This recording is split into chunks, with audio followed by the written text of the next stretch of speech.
Pemerintah Kota Makassar mendapatkan apresiasi terkait penyelenggaraan vaksinasi COVID-19 dengan capaian tertinggi secara nasional, di mana dari target 144.000, pemerintah Kota Makassar telah menyalurkan 87% vaksin ke masyarakat untuk dibantu dengan TNI Polri.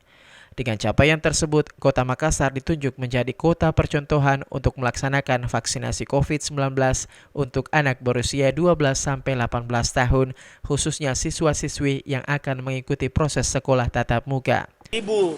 Vaksinasi yang di Makassar telah memiliki cakupan kumulatif sebesar 87%. Alhamdulillah, Makassar kembali lagi ditunjuk menjadi salah satu kota awal vaksinasi anak umur 12-18 tahun lewat Hari Keluarga Nasional kemarin.